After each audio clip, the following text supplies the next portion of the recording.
Buenas tardes. Hola, profesor. Ahí ya estoy compartiendo la pantalla. Sí. Ok, vale. Entonces, vamos a seguirle con lo que estábamos trabajando ayer. Que creo que habíamos visto esto de los niveles de aislamiento. Y habíamos explicado el tema este de la altitud. ¿Te acuerdas? Esto. Ok, voy a jalar este último cachito que está aquí para que ya no quede muy largo lo de la clase de ayer y ahí veo que también está otro tema que es importante para lo que vamos a ver hoy, ¿vale? Déjame abrir una nueva pizarra.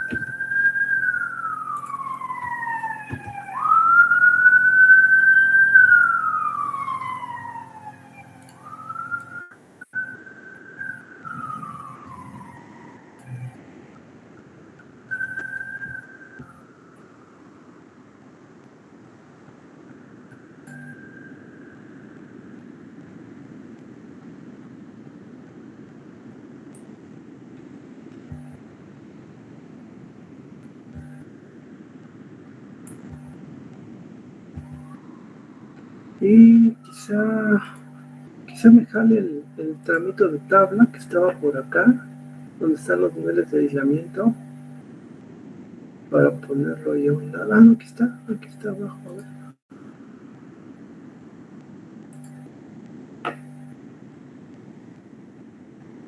Aquí está. 275, 650.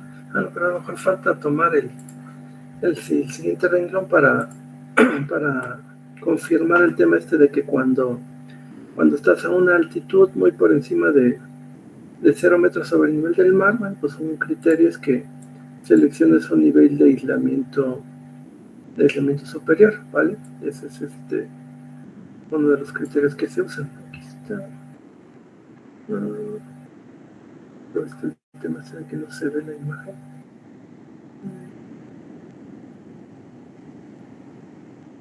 Pero de aquí se puede, de aquí lo podemos tomar.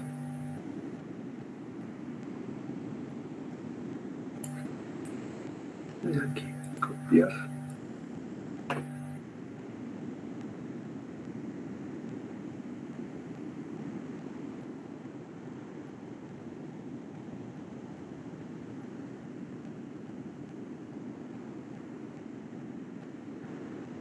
Deja que cargue, ¿vale?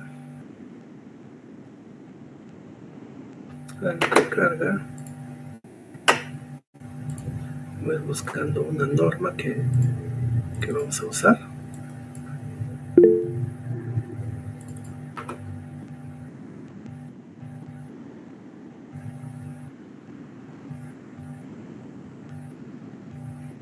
Dice ahí, estoy transcribiendo esta llamada con mi extensión TACTIC. ¿Eso qué significa? ¿Que está tomando notas como si fuera alguno de los Copilot o eso?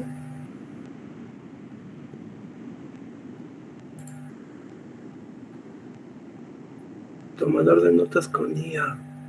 Bueno, está bien que te ayude a tomar tus notas, ¿vale? Pero la idea es que las tomes tú, no que las tome la IA y que ya te las deje, ¿vale? Porque si lo haces así, es posible que en el examen pues no te vaya muy bien. Digo, ya a estas alturas ya cada uno hace lo que quiere y lo que pueda. Digo, no está mal, lo único que nada más te claro que cuando hagamos el examen, pues a lo mejor ahí sí no va a haber quien te pueda ayudar. Jueves 16 de abril de 2026.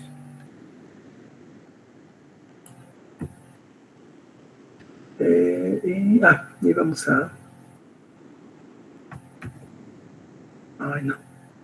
¿Dónde está? Es que ahorita perdí por esa papeles otra vez. Entonces tardó mucho en abrir. Ahora otra vez deja jalar el trámite ese de tabla, que era este. Copiar.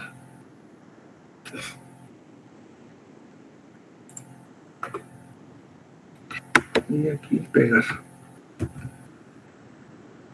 Ay, pero... Ay, nada más jalo el puro cuadrito. ¿Qué onda? Ya me tardé mucho con esto. Otro intento, ¿vale?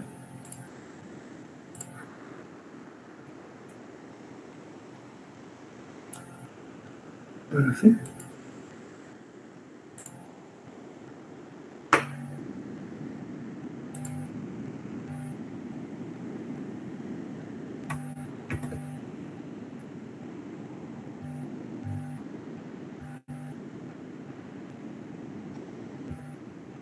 Vale, ahí está. Entonces nada más lo dejamos con el propósito de que vieras que para la altitud muy por encima de 0 metros sobre el nivel del mar, aquí pusimos el caso de 3000, el nivel de aislamiento generalmente tomas el criterio de irte al siguiente nivel de aislamiento. El típico para este nivel de tensión 275-650. Estás aquí. Entonces el siguiente que tendrías que usar sería el del siguiente nivel, que sería 325-750. Ahí está, que es el que está puesto acá arriba, ¿vale? Entonces, bueno, eso ya lo explicamos allá. Entiendo que más o menos te quedó claro. Y bueno, pues te decía, eso es algo importante. Si lo logras entender, bueno, estarás muy por encima de mucha gente que se dedica a esto, ¿vale? Vamos a seguirle. Ahora, en la clase de hoy vamos a estudiar este tema que está puesto aquí, que se llama nivel de contaminación y distancia de fuga. Es también un tema conceptual y lo vamos a explicar para que lo entiendas y a ver si queda claro, ¿vale? Entonces aquí están dibujados parte de lo que es una cadena de aisladores. Esta cadena de aisladores, y la cadena de aisladores está formada por muchos aisladores tipo disco. Este es un disco, ¿vale? Hay estos puntitos que están puestos aquí, ¿vale? A diferencia de lo que habíamos visto ayer, que te acuerdas que dijimos que la densidad del aire y a 0 metros sobre el nivel del mar, la densidad del aire es mucho mayor que a altitudes superiores. Aquí también dibujamos unas partículas, pero en este caso no estamos representando el aire. Estamos representando partículas que podrían ser elementos que pueden, digamos, contaminar o ensuciar la superficie del aislador. Para ese caso estamos mostrando el aislador tipo disco, pero podría ser un equipo, la superficie de un equipo, de un interruptor, de un transformador o cualquier elemento. Aquí lo estamos mostrando, el fenómeno, usando un aislador tipo disco. No sé si eso más o menos queda claro para todos, que este disco es uno de los elementos que conforman las cadenas de aisladores. Eso no sé si queda claro.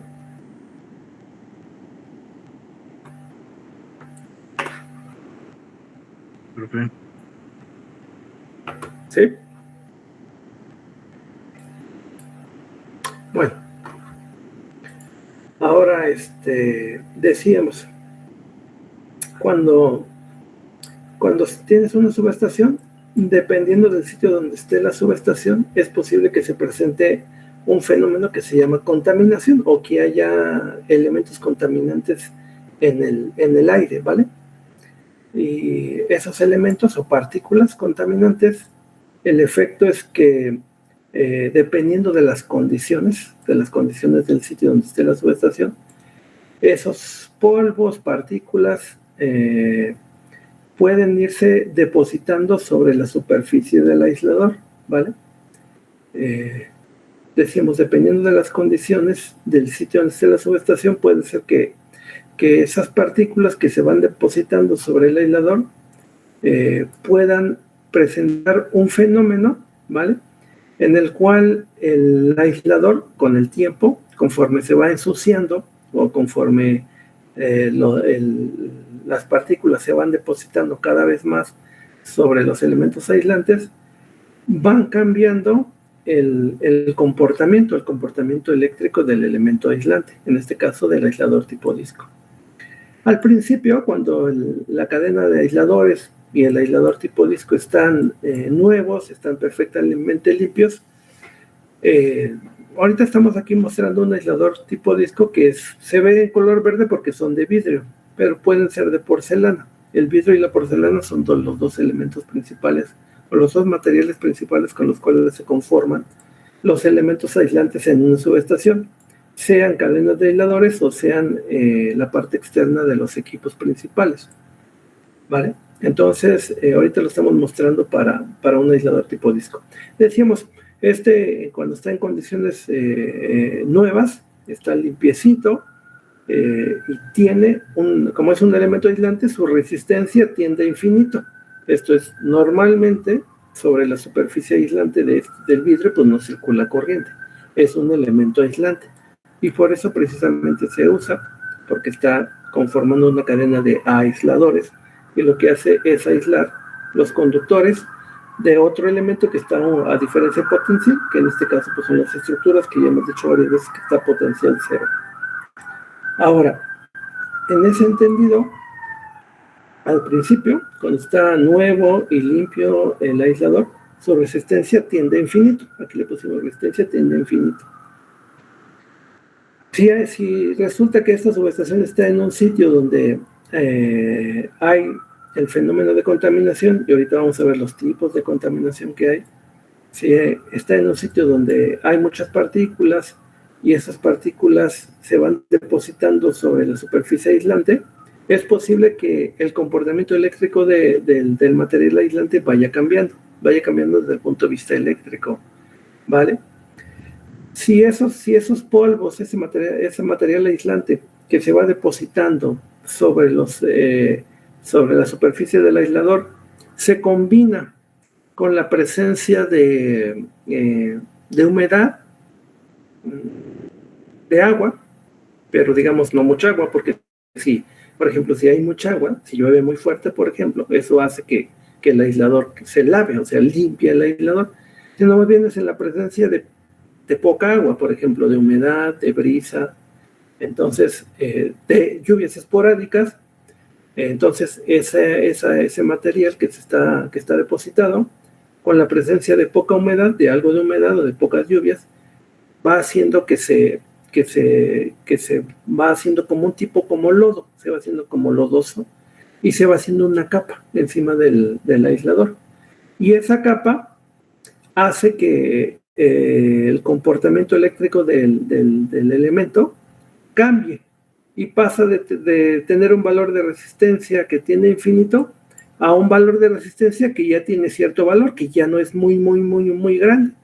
Ya puede tener, sigue siendo un valor grande, pero ya no tanto como estaba originalmente. Esto cambia su comportamiento dieléctrico, ¿vale?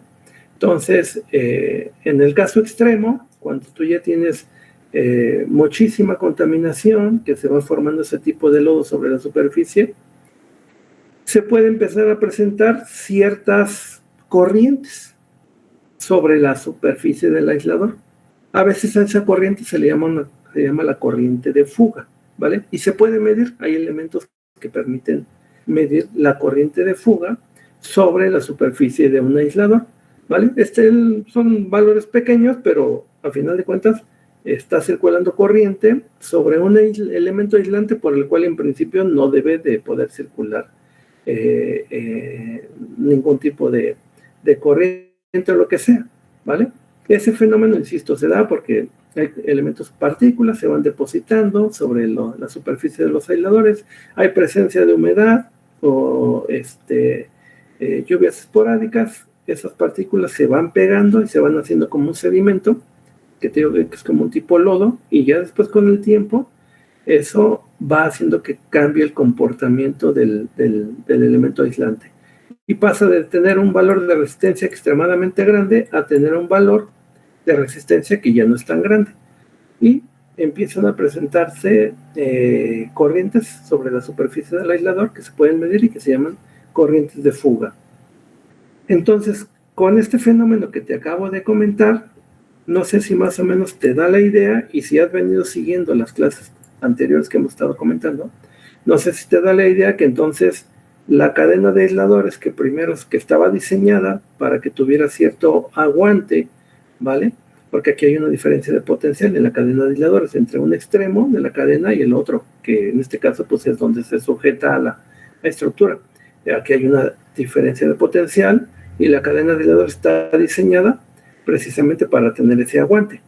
Ahora, si el valor de la resistencia eléctrica de los discos de la cadena de aisladores cambia, no sé si te da la idea que entonces el aguante de eléctrico ya de todo el conjunto, de toda la cadena de aisladores va a cambiar. De hecho, va a disminuir. No sé si me has ido siguiendo y vas entendiendo el fenómeno.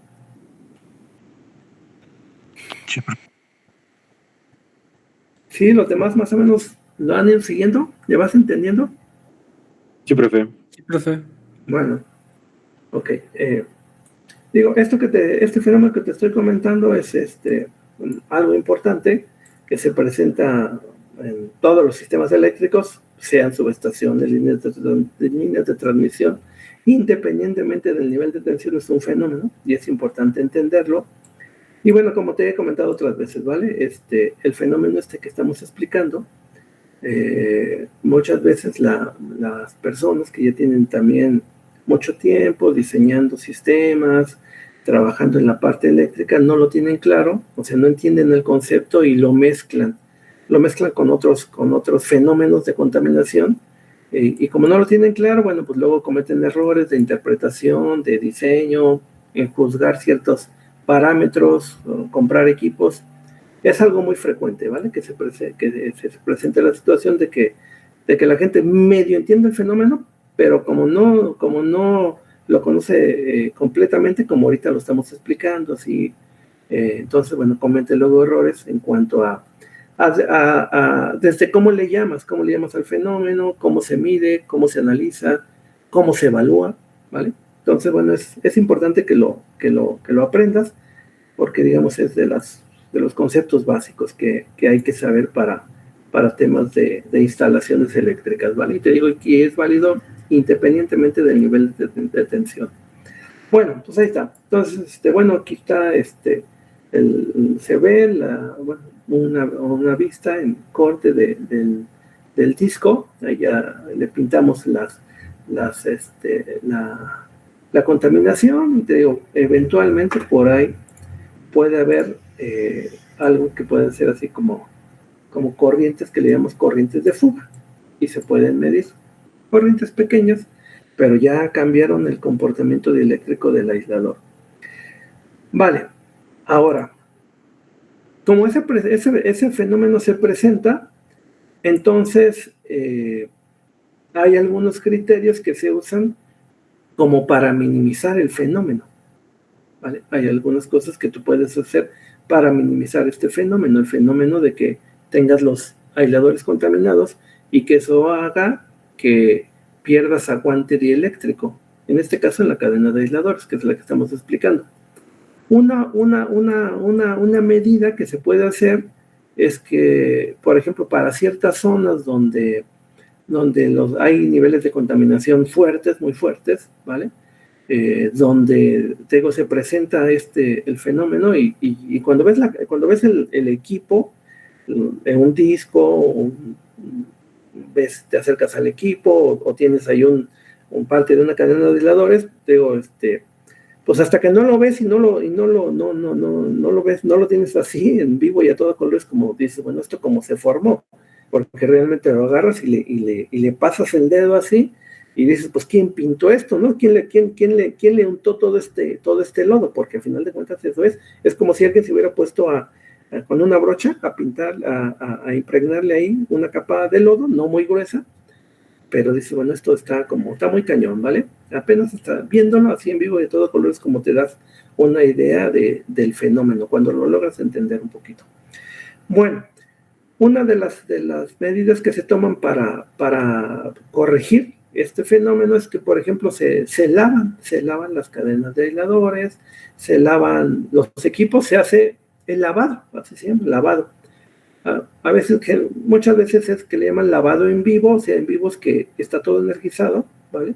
Y que con mangueras a presión, siguiendo ciertos protocolos de seguridad y todo el rollo, se hace el lavado de los aisladores, de la parte aislante, de los TPs en este caso, de las cadenas de aisladores, y ahí tienen el personal de operación que se encarga de atender la subestación, pues ahí tiene ya un programa, ya sabe que cada tantos meses o cada cierto tiempo, pues sabe que tiene que hacer el lavado de las cadenas de aisladores y así, lo que sea, y bueno, pues te digo, es algo que se hace, no en todas las subestaciones, sino quizá en aquellas donde está el fenómeno muy fuerte y que a lo mejor, por ejemplo, pues te es complicado desconectar, sacar una parte de la subestación porque a lo mejor es un nodo importante.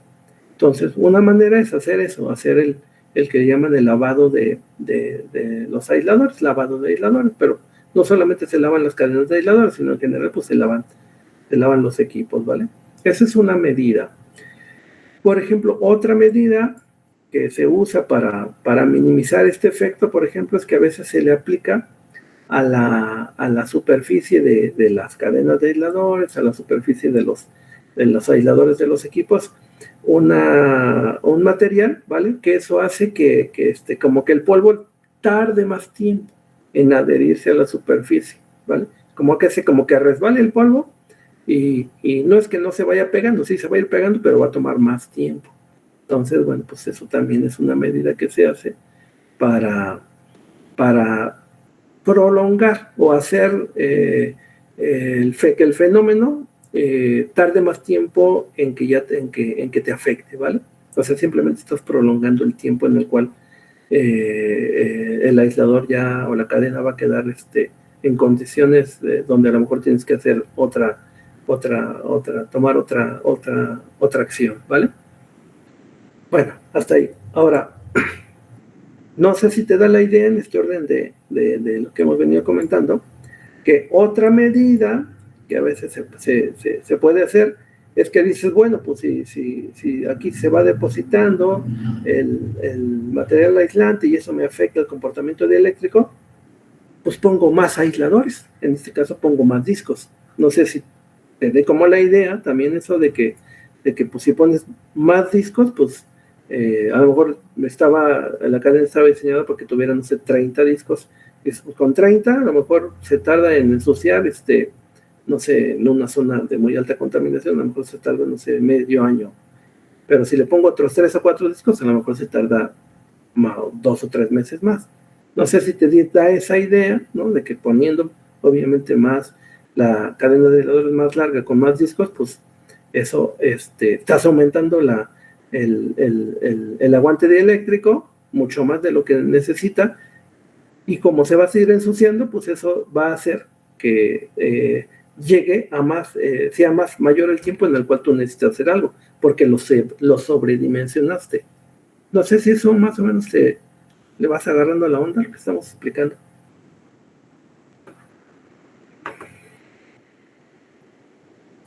Bueno, espero que sí, ¿vale? Ahora, asociado con este tema de la contaminación, ¿vale? Vamos a explicar un concepto que se llama distancia de fuga, ¿vale?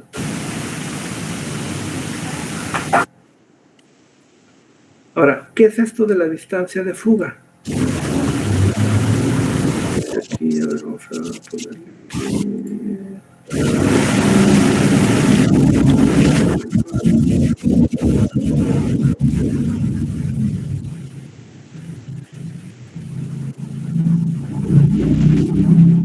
Aquí hay un micrófono abierto y se escucha como mucho ruido, ¿no? ¿Qué dice aquí? ¿quiere comentar algo? No, nada más lo apreté por accidente. Ok, está bien, sale. Sí, yo decía, a lo mejor va a comentar algo, lo que sea, pero bueno, a lo mejor, bueno, fue ayer, se abrió el micrófono. Les decía, ahora vamos a explicar un concepto que se llama distancia de fuga. Esto de distancia de fuga, ¿vale? Está relacionado con qué tanta trayectoria tiene un elemento, ¿vale? Sobre su superficie aislante. Aquí en esta imagen, si ves, está un disco y está la vista en sección del disco y hay un corte. Su propósito es que se muestre el concepto de distancia de fuga. Se puede expresar distancia de fuga por elemento o por equipo, ¿vale? En este caso está por elemento porque estamos mostrando un disco de una cadena de aisladores. Entonces, ¿qué es la distancia de fuga? Mira, no sé si aquí veas que, por ejemplo, este disco tiene, digamos, esto que es la campana, la parte superior, la cabeza del disco, que es metálica. Está en color gris y no sé si lo veas, pero esta es parte metálica. No sé si lo aprecias, es parte metálica, ¿vale? Metal. Ahora, ahí, donde termina el metal, ¿vale? Ahí ya tienes una superficie que es aislante, que es vidrio en este caso. Entonces, si tú te vas sobre la superficie y la recorres en línea recta y te vas sobre toda su superficie, estás describiendo esta trayectoria, la que está en color rojo, ¿vale? Y te vas sobre la trayectoria y vas a llegar a otro elemento metálico, porque en la parte de abajo este disco tiene otro elemento metálico que permite que se una, que se eslabone con otro disco y pones así muchos y se forma la cadena de aisladores. Entonces, digamos, la distancia de fuga es, podremos decir que es la distancia mínima que hay sobre un elemento aislante entre dos partes que están a diferente potencial. Porque, por ejemplo, aquí aquí se puede ver más claro, decíamos, aquí están los cables, conectan el extremo de la cadena de aisladores y aquí está el potencial pleno. En el extremo superior, donde la cadena de aisladores está anclada a la estructura, no hay potencial, ¿vale? Entonces, potencial máximo en el extremo inferior de la cadena. Potencial cero en el extremo superior, donde está anclada la cadena de aisladores a la estructura que está aterrizada, está a potencial cero. Entonces, entre este punto, el punto más bajo de la cadena y el punto más alto, lo voy a poner con otro color, digamos, espérame. Voy a poner con color rojo, indicado con color rojo, quizá más delgado. Digamos, entre este punto y este punto hay una diferencia de potencial, está claro que hay una diferencia de potencial, pero le voy a poner aquí que aquí hay un gradiente de potencial. Gradiente de potencial es que va variando, ¿vale? Que aquí tiene un valor y por acá tiene un valor y por acá tiene otro valor y por acá tiene otro valor. Entonces aquí podemos decir que hay un gradiente de potencial. Esto es que el voltaje va cambiando. Aquí en el punto de hasta abajo estás a potencial máximo. Un disco hacia arriba tienes un potencial un poquito menor, casi el máximo, pero un poquito menor. Te bajas, te subes otro disco y tienes un voltaje más pequeño, y así. El voltaje va disminuyendo gradualmente. Hay un gradiente de potencial, de tal manera que va bajando, y en el último extremo de la cadena de aisladores ya tienes potencial cero. Entonces aquí hay un gradiente de potencial. Ahora, como ahí se explicó para el caso de la cadena de aisladores, si yo veo nada más un solo disco, no sé si veas claro que entre este elemento metálico que es la campana o la cabeza del disco y el elemento de abajo, ¿vale? Que es lo que permite eslabonar con otro disco, aquí va a haber un gradiente, aquí hay una diferencia de potencial, ¿vale? Entonces, este elemento metálico, el de arriba, y está separado por un material aislante, que es el disco, que es vidrio, respecto a la parte metálica de abajo. Entonces hay una diferencia de potencial entre los dos cuando ya está cuando este disco forma parte de la cadena. Entonces, regresamos a lo que decíamos que es la distancia de fuga. La distancia de fuga es la menor distancia que hay sobre la superficie de un elemento aislante que está o que se presenta entre dos puntos que están a distinto potencial, digamos así en forma general, ¿vale? Porque la parte metálica de la parte superior del disco está un potencial y la parte de abajo está otro potencial, ¿vale? Entonces ahí hay dos elementos que están a distinto potencial y la distancia de fuga es la distancia mínima sobre un aislador, ¿vale? Precisamente entre esos dos elementos que están a potencial diferente. No sé si más o menos queda claro, por lo menos eso de algo que es como si fuera una definición, así medio pedestre, pero lo importante es que se entienda el concepto. No sé si más o menos te queda claro. Claro, profe. Bien, ahora lo que se busca es que esa distancia, que se le llama distancia de fuga, sea la máxima, ¿vale? Sea la máxima posible. De ahí que muchos de los elementos, ¿vale? En este caso, por ejemplo, del disco que forma parte de la cadena de aisladores, tenga esta forma, mira, tiene esta forma que aquí se ve un poco más clara. Entonces viene aquí el perfil, la superficie del disco y luego baja y no es totalmente sólido, ¿vale? O sea, no es que aquí la parte baja del aislador se vaya, digamos, en línea recta, sino que vuelve a subir, tiene como un hueco, luego vuelve a bajar, ¿vale? Llega al punto mínimo, vuelve a subir y tienes como un hueco y se busca que tenga, digamos, la mayor distancia de fuga, porque eso le permite al aislador, ¿vale? Que tenga un mejor comportamiento ante el fenómeno esto de la contaminación. Por eso es que cuando, bueno, si algún día te toca ver un equipo,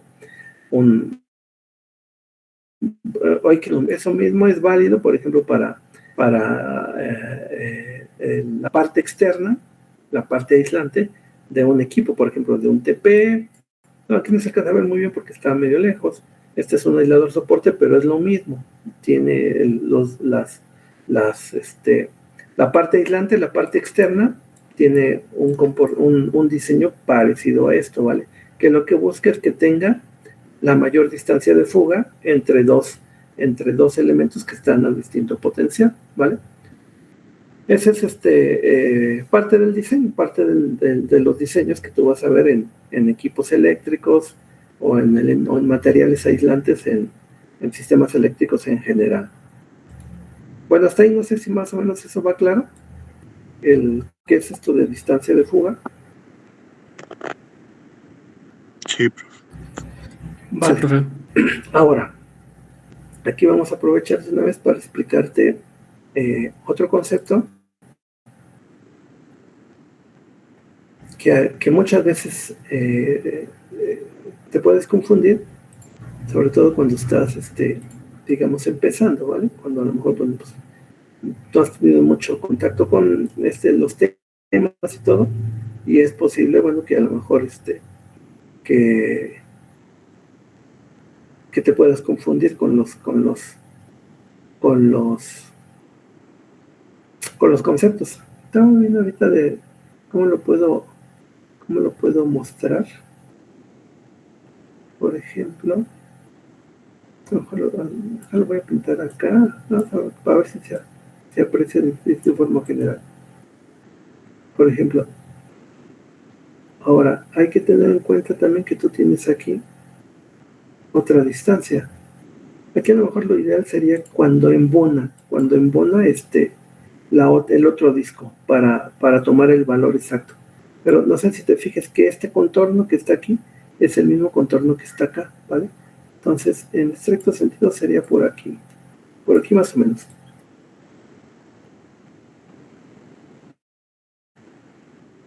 Este pintar aquí es otra distancia. De hecho, esta se puede ver como si fuera la altura del disco. La altura.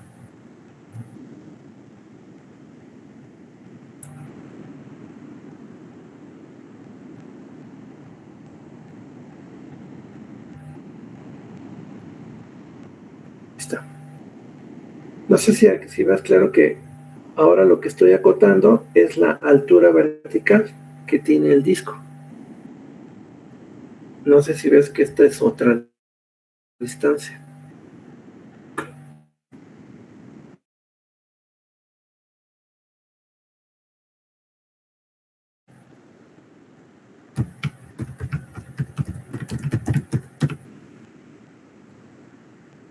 ¿Sí? No sé si ves que esa es otra distancia diferente. Esta es una distancia y esta distancia de acá es otra. No sé si más o menos lo va siguiendo. Sí, más o menos, profe. Sí, profe. Bueno, sí. Ahora, la que está en color rojo es distancia de fuga. La que está aquí en vertical es distancia dieléctrica. Nada más estaba revisando nada más con el propósito de nada más ver que estoy más o menos acotando, más o menos la idea. No sé si ves que, por ejemplo, la distancia de fuga, no sé si la extendiéramos, si esto lo pudiéramos extender, no sé si te da la idea de que es más grande la distancia de fuga que la distancia dieléctrica. Eso no sé si más o menos lo ves, que la línea roja, si la extendieras así y la pusieras, daría más grande la distancia de fuga que la distancia dieléctrica.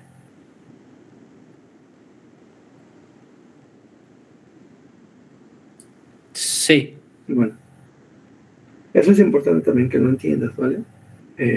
La distancia de fuga, sus valores son más grandes que la distancia dieléctrica. Ambas son distancias. Lo único es que una distancia se refiere a la superficie del aislador y otra es la distancia en aire. La distancia, el espacio, la altura, el espacio en aire. La distancia de fuga está asociada a nivel de contaminación, porque es una distancia sobre la superficie del aislador. La distancia dieléctrica, ¿vale?, está asociada al aguante del aislador, pero considerando el aguante dieléctrico del aire, porque es la distancia en aire. Esos son, digamos, para las dos distancias que se pueden presentar en un equipo, en un material, en un elemento aislante. Distancia de fuga es sobre la superficie del aislador. Distancia dieléctrica es la distancia en aire entre dos elementos energizados, ¿vale? La distancia en aire. Normalmente la distancia de fuga es mucho más grande que la distancia dieléctrica, ¿vale? Y eso también, bueno, luego causa confusión porque si no tienes claro el concepto, a veces estás mezclando una distancia y otra distancia, o las llamas de manera, o mezclas nombres y lo que sea, ¿vale? Bueno, espero que más o menos por lo menos estos conceptos te hayan quedado claros. Ahorita vamos a seguir explicando el tema de la contaminación ya para cerrarlo, porque todavía falta explicar un poquito, ¿vale? Déjame buscar una norma que es donde viene el tema de los niveles de contaminación y cómo se miden y todo el rollo, ¿vale? Déjame la busco. Aquí está.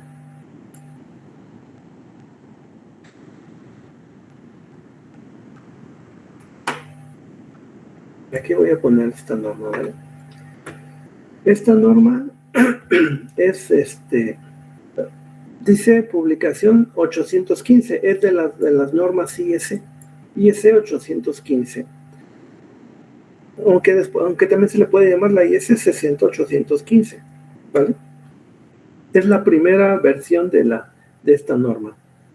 Y esta norma, aquí está remarcado su nombre, guía para la selección de aisladores en relación o en condiciones de contaminación, ¿vale? Es una norma que ya tiene también muchos años, es del 86, o sea, tiene 40 años. Debes de saber que hay una versión actualizada de esta norma, de la 60815. Hay dos partes, 60815-1 y la -2. Esa tiene digamos, es medio reciente, o sea, medio reciente, tiene más de 10 años, pero como que todavía la mayor parte de las empresas y todo siguen haciendo referencia a esta, digamos, a la norma antigua 60815. 60 porque generalmente la mayor parte de las normas IS que están relacionadas con equipos, sistemas, materiales eléctricos empiezan con 60. Entonces a esa también se le puede conocer como 60815. Y las nuevas versiones son 60815-1 y 60815-2, que son, digamos, las más recientes. Cambian un poquito algunos criterios en lo que se refiere a temas de contaminación y formas de expresarlo. Y ahorita pues estamos viendo, digamos, la norma antigua, porque la mayor parte de las empresas y los fabricantes y todos siguen usando esta, la 60815, ¿vale? Entonces, bueno, le voy a tomar captura de pantalla nomás para pegarla ahí y acordarme que esta la comentamos. Y ahorita vamos a ir viendo algunas partes de esta norma para que la entiendas, ¿vale? Y que, bueno, está relacionada con lo que hemos estado hablando ahorita de distancias de fuga y contaminación y todo eso. Entonces voy a pegar aquí lo de la norma.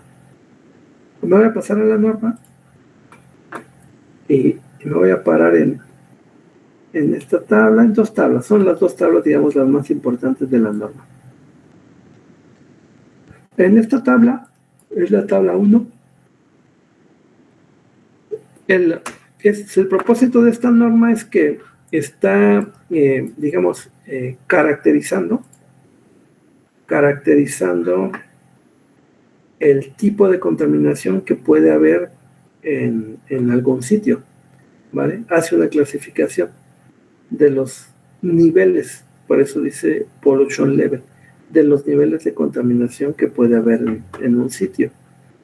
Está dividido en nivel 1 romano, le llaman light.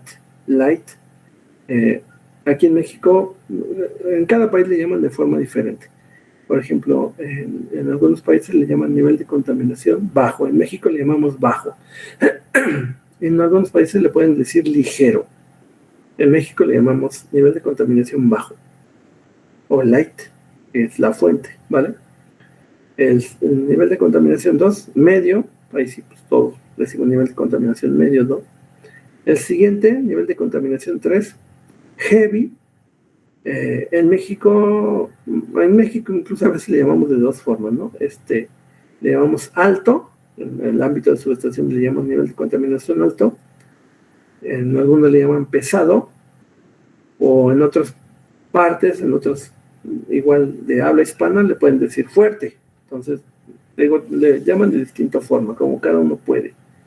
Aquí en el caso de subestaciones le llamamos nivel de contaminación alto, heavy. Y luego está el nivel 4, very heavy. Aquí en el ámbito de México de subestaciones le llamamos extra alto, o extra fuerte, o extra pesado, ¿vale? Entonces, son nombres diferentes para el mismo concepto.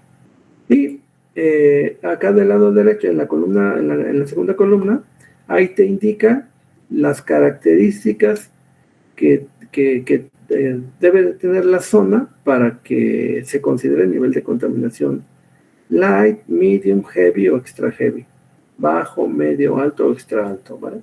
Le voy a dar un vistacito así nada más rápido para comentarlo, ¿vale? Entonces, nivel de contaminación bajo. Dice, ejemplos de ambientes típicos de nivel de contaminación bajo. Áreas donde no hay industria, con baja densidad de casas equipadas con heating plants. Heating plants, pues, plantas que tú te dan calor o lo que sea, pero que a la hora de que están generando ese calor, pues lo están haciendo a través de estar generando partículas. Pero dice, hay poquitas. Casas equipadas con poquitas heating, casas con pocas casas con heating plants. Otra, áreas con baja densidad de industrias, o sea, no hay mucha industria, ¿vale? O casas, pero están sujetas a vientos frecuentes. O sea, algunas zonas, pero como sopla mucho el viento, el viento se lleva las partículas y eso hace que las partículas hace menos probable que las partículas se queden depositadas sobre la superficie, ¿vale? Hay lluvias, ¿no? Hay mucha lluvia, entonces en lugares donde hay mucha lluvia, si hay lluvias, sobre todo si son lluvias fuertes, pues el fenómeno cuando tienes una lluvia fuerte, que era lo que comentábamos hace un rato, cuando hay una lluvia fuerte, pues lo que hace la lluvia es que lava el aislador. Entonces, a la hora de lavarlo, pues queda otra vez limpio. Entonces, bueno, pues ahí se puede considerar que es nivel de contaminación bajo, ¿no? Bajo. Áreas agrícolas, áreas montañosas, por ejemplo, si estás allá en montaña, donde hay un montón de árboles y aire limpio y todo, pues es como que el nivel de contaminación es bajo, ahí bajo. Ahora, nivel de contaminación medio, y ahí empieza a describirte, ¿no? Áreas con industrias, pero que no producen polvos o humos, ¿vale? O hay también casas que tienen las heating plants, pero no son todavía muchas, ¿no? No es demasiado la concentración. Otra área con muchas casas o industrias, pero que están sujetos a vientos frecuentes o lluvias. Ok, sí hay más concentración de industrias, pero igual, hay mucho viento, mucha lluvia, y eso hace que se dispersen las partículas y hace menos probable que se depositen o que tomen mucho más tiempo en depositarse y formarse los lodos estos. Y si llueve, pues se van a limpiar, ¿vale? Entonces ahí te va describiendo cada una de ellas. Vamos al siguiente nivel de contaminación 3. Áreas con alta densidad de industrias, suburbios en las grandes ciudades, con alta densidad de heating plants que están produciendo polución. O sea, ahí tienes industrias que están aventando humos y eso pues está generando contaminación. Otra, áreas que están cerca del mar, y aunque hay una nota, dice, bueno, ¿qué puede ser cerca del mar? Porque puede estar cerca del mar, pero a lo mejor antes de llegar al mar, pues hay una cordillera y a lo mejor eso pues te protege un poco, ¿va? Áreas cerca del mar y están expuestas a vientos fuertes, vientos relativamente fuertes del mar, ¿vale? Entonces, si estás relativamente cerca del mar, pero hay algo ahí que te pueda proteger, bueno, pues se puede considerar el nivel de contaminación alto. Ya. Ahora, el último, nivel de contaminación extra alto, y aquí digamos es donde a lo mejor ponemos un poquito el énfasis para que lo tengas claro, ¿vale? Entonces, áreas generalmente de moderada extensión, o sea, no son muy amplias, sujetos a polvos conductivos, o sea, allá en el ambiente hay polvos que están cayendo, ¿vale? O smog, industrial smog, que está produciendo partículas gruesas y que que hace que se depositen en la superficie del aislador. Entonces, por ejemplo, industrias que están aventando ahí el humo que producen y se va depositando sobre las cadenas de aisladores y todo. Y bueno, aquí, por ejemplo, ahí no hay viento y no hay lluvia que haga que se esparza o que se limpie. Entonces, como no hay, bueno, nivel de contaminación extra alto. Otras, áreas de extensión moderada, dice, muy cerca de la costa, o sea, están pegaditas ahí al mar, ¿vale? Y que, lo más importante, están expuestas a sea spray, brisa marina, ¿no? O están sujetas a vientos fuertes del mar. Seguramente sabes, ¿no? Que todas las instalaciones que están pegaditas ahí al mar, pues sufren mucho de deterioro, ¿vale? O sea, las instalaciones que están pegadas al mar, sí, seguramente sabes que tienen que tener mucho mantenimiento. O sea, cuando te vas allá a Cancún o a Los Cabos o a donde sea, ¿no? Sabes que todos los hoteles y todas las casas que están pegadas al mar tienen que tener mantenimiento súper frecuente porque la brisa marina acaba todo, ¿vale? Bueno, en particular para el caso que nos atañe, que es lo de la contaminación, la brisa marina, bueno, esa brisa que viene del mar, se pega aquí a la superficie del aislador y eso hace que se formen las capas estas que te digo, y bueno, pues es un problema. Por eso es que si la subestación va a estar ahí pegada, cerquita del mar, pues no hay ni qué pensarle. Nivel de contaminación extra alto. Para diseño hay que considerar nivel de contaminación extra alto. Y la última, donde se debe de considerar para el diseño de la subestación nivel de contaminación extra alto. Áreas desérticas. Es decir, la subestación va a estar en un área desértica o cerca de zona desértica, nivel de contaminación extra alto. Y aunque no solamente es que haya polvo, ¿no? Sino aquí dice, mira, caracterizado by no rain, o sea, no llueve durante periodos largos, pero de repente hay, por decir, sujeto a condensación regular, o sea, pasa tiempo, no llueve, de repente hay un poco de lluvia esporádica y pasa lo que te digo, con lluvia esporádica y presencia y continua de partículas y todo, eso hace que se hagan los sedimentos y genera la contaminación, ¿vale? Entonces, bueno, pues como que esas son las 4 tipos de contaminación que define la norma y los asocia a ciertas características del lugar donde se va a instalar la subestación, ¿vale? No sé si ahorita de esto que se comentó, si queda, todavía no hemos terminado, si más o menos queda claro, por lo menos las 4 niveles de contaminación y sus características. Sí, profe. Bueno, ahora, si te fijas aquí en la tabla esta, en la que estamos mostrando de la IEC, hemos dejado marcadas con un color magenta, nivel de contaminación alto, el 3, y con rojo el nivel de contaminación extra alto, el 4. Aquí, bueno, pon atención porque generalmente esto lo explicamos y todo el rollo, y cuando hacemos el examen, pues muchos pues como que no lo entendieron, no escucharon, se les olvidó. Generalmente me doy cuenta de que no entendiste el concepto. Si no lo entiendes, pregunta o lo investigas tú por tu cuenta o lo que quieras, ¿vale? Pero generalmente me he dado cuenta que esto como que no lo entiendes. Todavía no sé por qué.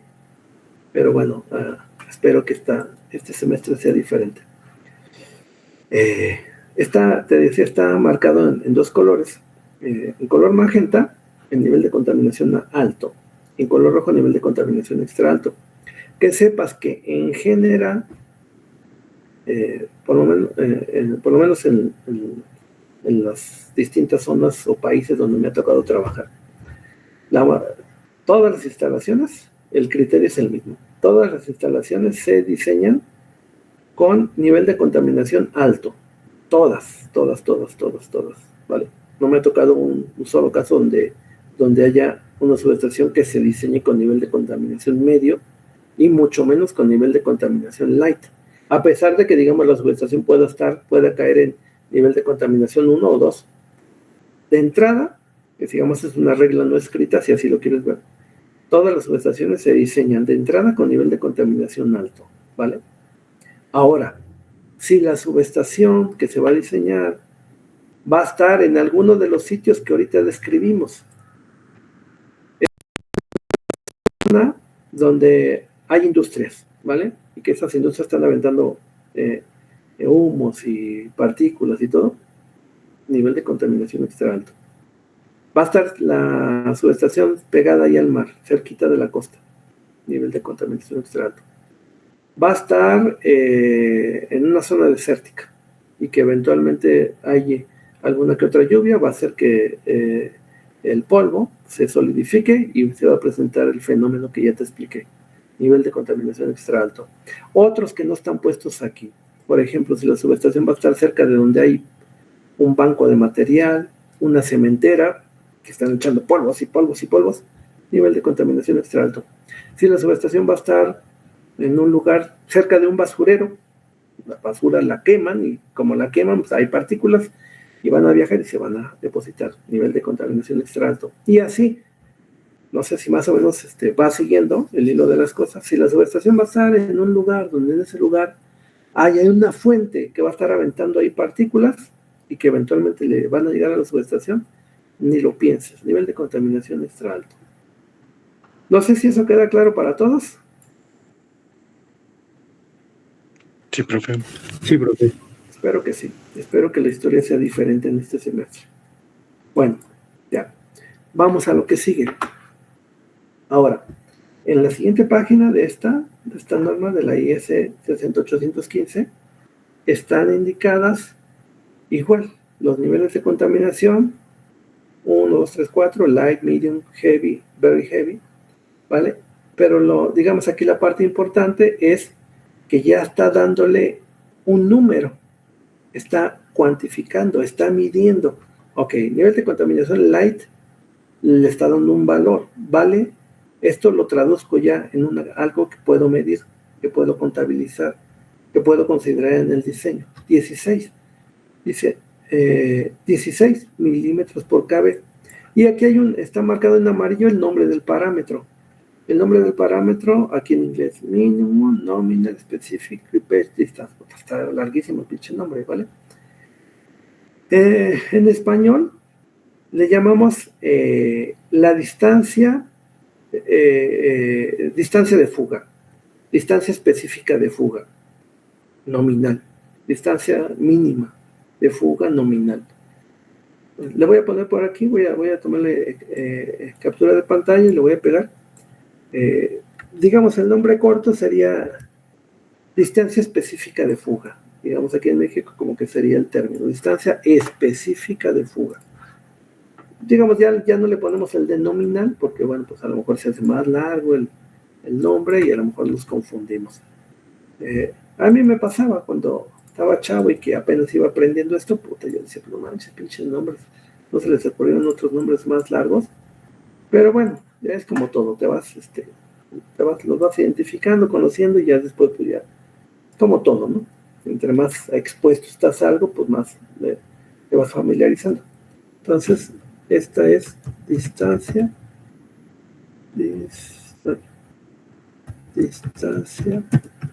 específica de fuga. Distancia específica de fuga, ¿vale? Ese sería, digamos, como que el nombre medio acortado aquí en México, ¿vale? Porque en otros le llaman línea específica de fuga. Y en cada país le nombran de forma diferente. Aquí en México, distancia específica de fuga. Y se dice que es específica porque es una distancia, mira, está en milímetros, pero está dividida entre el voltaje. Entonces, como está dividida entre el voltaje, se llama específica, porque no tiene un valor de metros o de milímetros en particular, está en relación al nivel de tensión, ¿vale?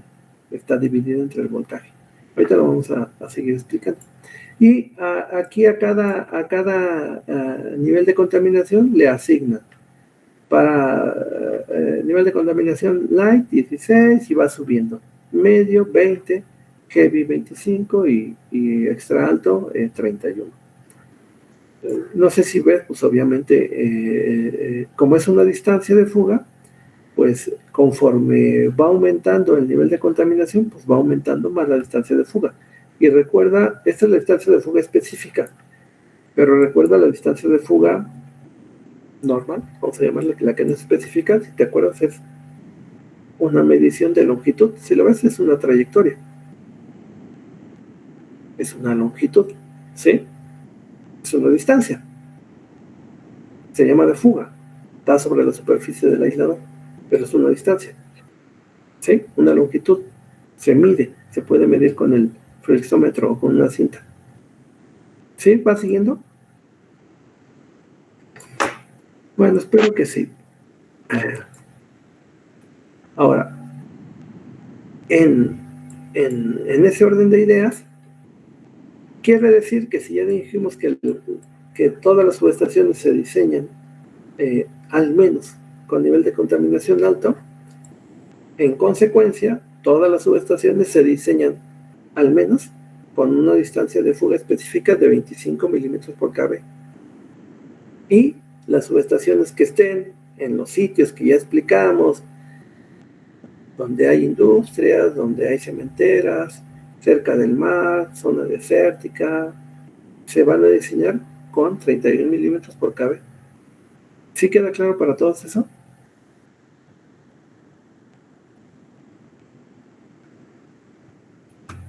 Todo Sí, claro. profe. Bueno, sale. Todas con 25, al menos.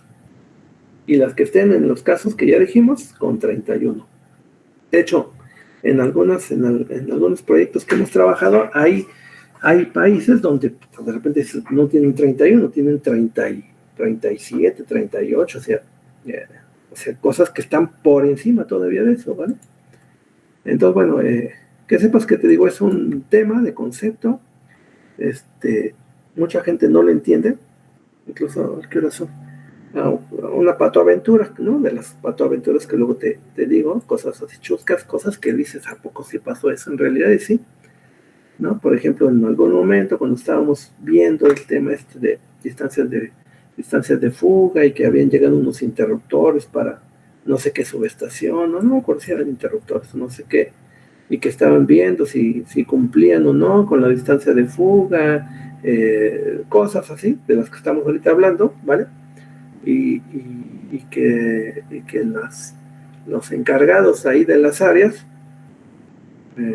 que eran nivel gerencial, no creas que eran los ingenieros o los jefes de disciplina o de área, era nivel alto, o nivel, ¿cómo dice mi esposa?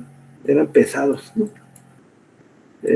No tenían claros estos conceptos, ¿no? Tocó irles a explicar el pinche rollo ¿no? Así como te lo estamos explicando a ti, para que entendieran, y no me acuerdo que estaba revisando si cumplían o no los equipos y qué nivel de contaminación se había especificado y si los equipos cumplían, si mal no recuerdo. Incluso hasta se estaban, o sea, como parte de las pruebas que se hacen en los equipos, digo, una prueba entre comillas, pues tienes que medirle con la cinta métrica para ver que efectivamente cumplan, ¿vale? Entonces ahí estaba el tema ese y tocó ir a explicar a los pesados de CFE el concepto que te estamos diciendo. Nada más para que te des una idea de el nivel que luego, que te digo que falta mucho nivel técnico en el país. Bueno, en todas partes, no nada más aquí en el país, por lo menos lo que me ha tocado a mí. Es difícil encontrar gente que tenga conocimiento técnico.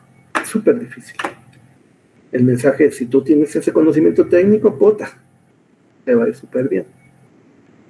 Bueno, ya, mucho rollo. Distancia de fuga, distancia específica de fuga. Ahí está el tema. Te decía, ahorita te estaba comentando esto de que no perdamos de vista que es una distancia.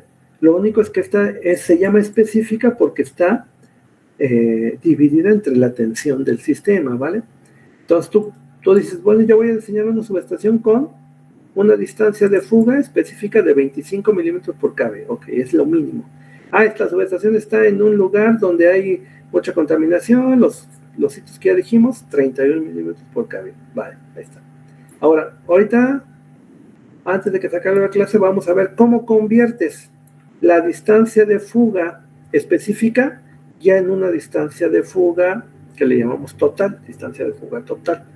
A veces nomás, sí, distancia de fuga total, ¿vale? Porque casi siempre cuando hablamos de distancia de fuga, como que nos referimos a la específica. 25, 31, 20. Pero ya cuando damos un número de milímetros, puede ser en milímetros o en metros, pero generalmente en milímetros, ya hablamos de la distancia de fuga total. Entonces, para eso, a ver si aquí, voy a abrir el Word rápido. Es un cálculo sencillito. Ya te he comentado que aquí por lo menos para parte de subestaciones, generalmente son cálculos súper básicos, nada del otro mundo. Voy a poner aquí insertar una ecuación.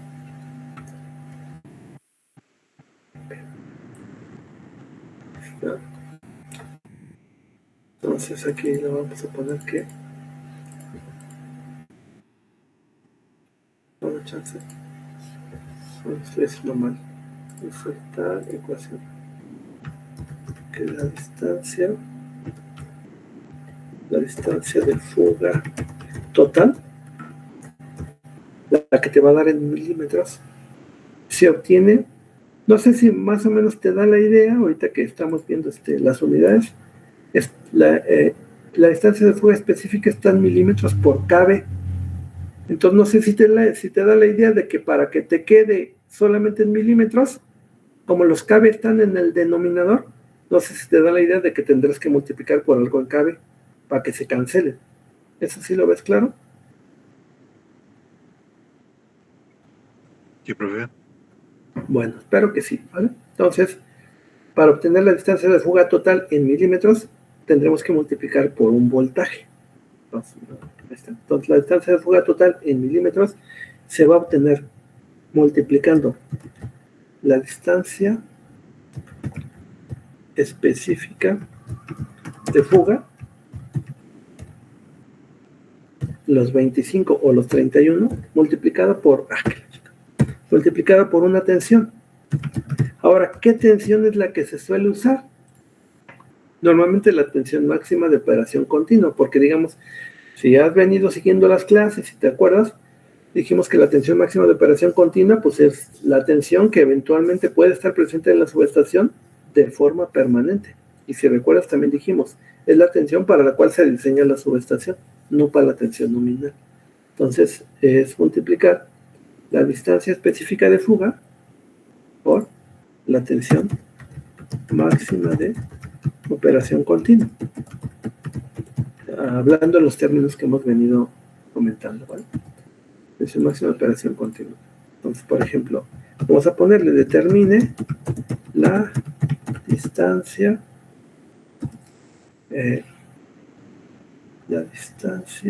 bueno, exposición, la distancia de fuga total que debe tener un TC que se va a instalar en una subestación de 115 kV, por ejemplo, que se va a instalar en una subestación de 115 kV que estará localizada cerca del mar, por ejemplo.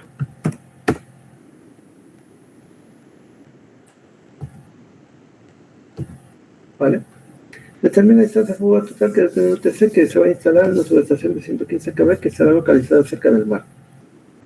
Con esa información y los criterios que ahorita hemos estado comentando, ¿estás de acuerdo que ya se podría calcular? ¿Sí? Nos tiene que dar una distancia en milímetros. ¿Cómo lo calcularías?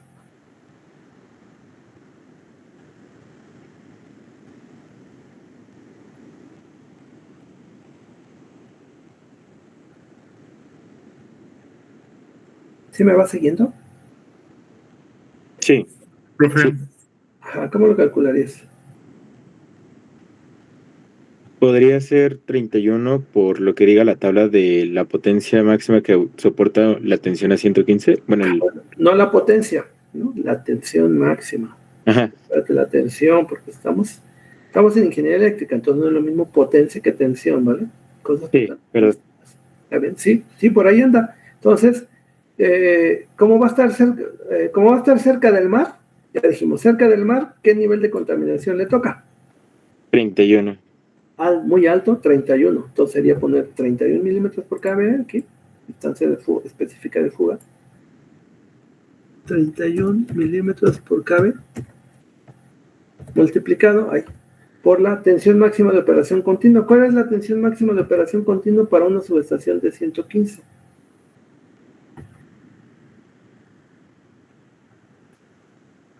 Aquí la tabla, déjala abro, la vuelvo a copiar y pegar para que o sea, ¿te acuerdas de dónde sale eso? Digo, o sea, sí entiendo que pues a lo mejor pues son muchos conceptos, lo que sea, a lo mejor no te acuerdas, digo, no hay problema, nada más que cuando tengas que buscarlo, pues que lo puedas identificar fácil. Voy a jalar la tabla bueno, voy a poner la tabla, la que estuvimos usando, y te acuerdas que a esa tabla a un ladito le pusimos las tensiones máximas, o también usamos la de CFE. ¿Te acuerdas? En algún momento también vimos la norma de CFE que decía lo de las tensiones nominales y tensiones máximas. ¿Sí te acuerdas de eso? Sí. La máxima creo que es 123, ¿no? Así es, 123.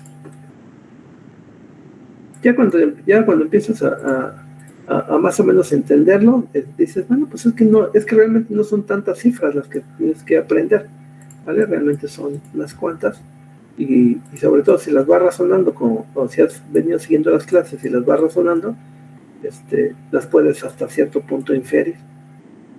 Y eso no lo hace, la gente no lo hace, ¿vale? Porque no tuvo una formación básica. Entonces aquí está, mira, para 115, ¿te acuerdas que aquí yo le puse? Y sí, efectivamente, bueno, esta la voy a poner, ¿no? De memoria. Para 115 la tensión máxima de operación continua es 123. Después, si quieres, le das un vistazo ahí a tus apuntes. Y si no, buscas la norma de CFE, la norma que vimos, ahí hay una tabla donde dice tensión nominal, tensión máxima. Para 115, 123 cabe. Entonces aquí en el archivo, en el calculito de Word, tensión máxima de operación continua para 115, 123 cabe. Ahí está. Eso es. 123 cabe. ¿Y eso cuánto te da? 3.813 3.813. ¿Qué unidades? Okay. milímetros, ¿no? Milímetros, así es, 3.813 milímetros.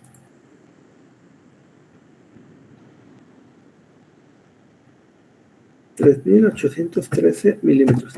Quiere decir que si estuviéramos, déjame ver si encuentro aquí una foto, vamos para de un TC de 115 para explicarte. Pues, a ver si lo encuentro. Si no, de todas maneras, a lo mejor la siguiente clase pues lo retomamos. Pero ahorita nada más para no perder el orden para cerrar, digamos, para cerrar el tema. Voy a buscar un TC. Aquí está un TC. Es de 115, creo que sí. Este es de 230. Aquí no. Aquí la chica. Bueno. ¿Dónde se ve mejor? Creo que es de 115. Y si no es, bueno, pues hacemos que sí sea. Digo, hasta cierto punto, bueno, pues podría. La idea es que se entienda el concepto. Entonces, distancia de fuga de 3.813. Voy a copiar este texto. Lo voy a pegar ahí en las notas. Y voy a poner la imagen del TC nada más para explicar qué significaría esa distancia de 3.813 milímetros. Entonces hicimos el cálculo, una subestación va a estar en nuestro sitio. Ahora, ya, si tienes el equipo, ese es un TC, todavía no vimos así los TCs por encima, cuando hicimos el recorrido, pero vamos a ver el TC con mucho detalle. Entonces aquí está el TC, este es un transformador de corriente, viene el cable, pasa a través de él, está conectado en serie.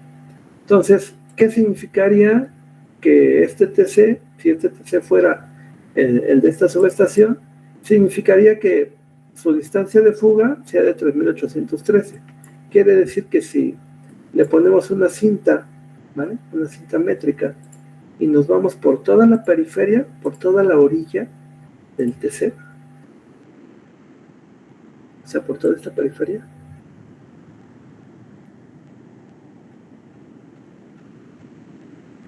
si de repente no me queda bien, no me lo critiques, ¿no? Porque lo estamos haciendo aquí así como rápido. No seas tan exigente tampoco. Lo que quiero que entiendas es el concepto. ¡Ah, qué pedo! Me lo cambió una línea. Bueno, a ver, otro intento. Pero creo que ya me está siguiendo en lo que estamos buscando, ¿no? O sea, esta va a ser la distancia de fuga que tendría el TC. Me voy a parar y ahorita lo voy a seguir otro cachito. O sea, alguien tendría que medir. O sea, es una prueba que se hace. Bueno, más que una prueba, es como una verificación, pero se le llama una prueba. Que alguien le tiene que medir con una cinta métrica, flexible obviamente, y tiene que medirle por toda la... ¡Ah, que la chica! Le tiene que medir por toda la periferia, que mida al menos esa distancia que acabamos ahorita de calcular, 3.813. Si te fijas, son casi 4 metros. O sea, hasta ahí. Toda esa periferia sería lo que tendré que medir, al menos 3.813. Si tiene más, pues mejor, cumple. Pero al menos tendré que medir eso. 3.813 milímetros. Al menos, ¿vale? A ver, podemos ponerlo en la imagencita.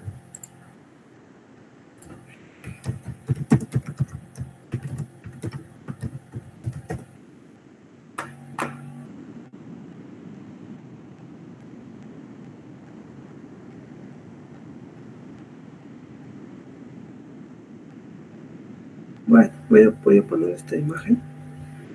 Digo, nada más, no voy a poner un flexómetro, porque si pongo un flexómetro, como es de lámina, pues a lo mejor no podrías hacer ese efecto, ¿no? El que la vayas poniendo sobre la periferia, así tal cual. Pero si usas una cinta de este tipo, que sea más flexible, ahí sí lo vas a lograr, ¿vale? Entonces, esta, claro, tendría que tener la longitud suficiente para irla poniendo. Y tenía que medir al menos eso. Y con eso cumpliría. Si no mide al menos eso, pues el TC no cumple, ¿vale? Porque no está cumpliendo con la distancia que se especificó y pues no cumpliría para el nivel de contaminación que se está considerando para el sitio. Bueno, no sé si más o menos eso queda claro para todos.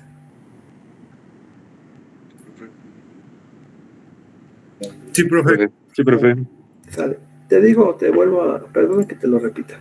Por alguna razón, cuando te evaluamos en el examen este concepto, muchos lo tienen mal, ¿vale? Todavía no entiendo por qué. Es que a veces se nos olvida, profe. Bueno, digo, está bien, digo, yo también era chavo y también pues, se me olvidaron cosas, pero creo que algo que bueno, entiendo, ¿no? Que te puede ayudar es que si vas comprendiendo el fenómeno, es más difícil que se te olvide.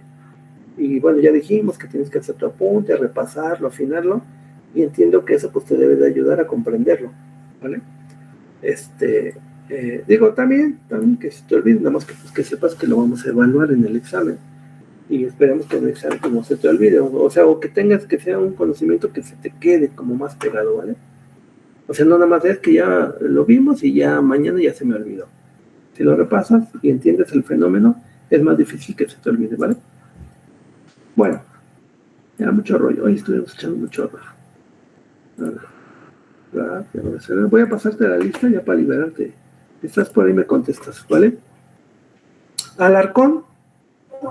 Presente. Muy bien. Anaya.